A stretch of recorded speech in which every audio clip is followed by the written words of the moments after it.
Alors avant que la vidéo commence, je tiens juste à vous dire que vous allez voir un micro-cravate toute la vidéo, mais je ne l'ai pas utilisé. Première raison, il est trop proche de ma bouche, donc le son était trop saturé. Et deuxième raison, c'est qu'au bout de 2 minutes, il s'est débranché, du coup je ne pouvais plus l'utiliser. C'est juste pour vous prévenir, donc maintenant on peut commencer la vidéo, c'est parti. Et yo les amis, j'espère que vous allez bien. En tout cas pour ma part, ça va super bien parce que j'ai 5 semaines de vacances, merci au coronavirus. Vu que maintenant en France ou en Belgique on est dans une période de quarantaine, j'ai pas pu aller chez le coiffeur, d'où cette coupe de cheveux. Mais ces dernières ne m'empêchent pas du tout de tourner une vidéo, c'est pour ça que je vais vous en sortir plein pendant ces 5 semaines. Aujourd'hui on commence directement avec le bâtonnage. Alors le bâtonnage, ça sert à quoi ?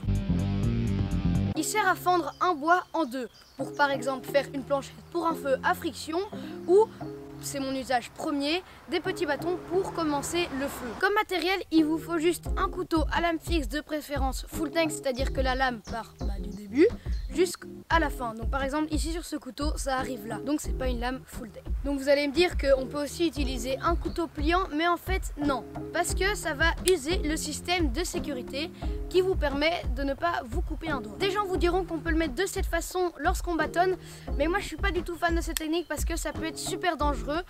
Donc achetez-vous un couteau à lame fixe. Il y en a qui vont peut-être dire que ça coûte cher, mais non, pas du tout. Pour certains, si. Mais il y a la marque Mora qui fait des couteaux super bons, pas chers et d'extrêmement bonne qualité. Maintenant qu'on a fait la théorie, je vous propose de passer à la pratique. C'est bon, j'ai mes 2 bouts de bois, c'est celui-ci que je vais fendre en deux et c'est celui-ci qui va m'aider à casser celui-ci en deux. Ça fait beaucoup de celui-ci. Donc vous prenez votre couteau à lame fixe et vous allez mettre le bois sur un sol dur.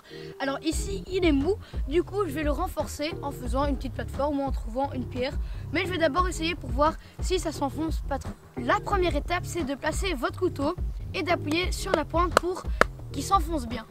Ensuite vous allez appuyer jusqu'à casser en deux.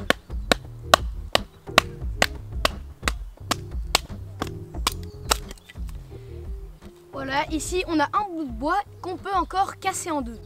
Donc celui-ci, je m'en fous, je le vire parce que je ne vais pas le casser en entier. Et celui-ci, vous pouvez encore le casser en deux pour, comme je vous l'ai dit avant, commencer un feu. Et là, on peut même encore le casser en deux pour faire des tout petits bâtons. Et voilà, on est passé de ça à ça. Celui-là, si je veux, je peux continuer à le casser en deux.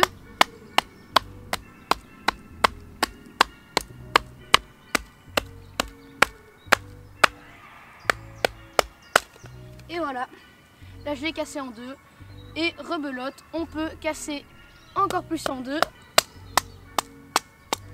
pour avoir des petits bâtons pour commencer son feu. Bon, voilà, j'espère que vous avez aimé cette vidéo. Maintenant je vous conseille d'aller essayer ça parce que c'est une technique très pratique que j'utilise souvent, qui prend pas beaucoup de temps et pas beaucoup d'énergie.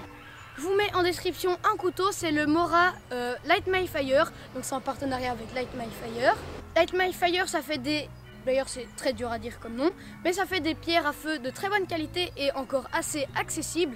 Et cette dernière est directement dans le couteau. Il coûte un peu moins de 20 € ou si vous avez un Décathlon près de chez vous, il y a des couteaux Solonia qui sont aussi super bons. Je vous conseille aussi ce couteau qui est très très bon, je vous mets également le lien en description. Donc voilà, c'était le kit podcaster, n'hésitez pas à mettre un petit pouce bleu, un commentaire et surtout à vous abonner à la chaîne.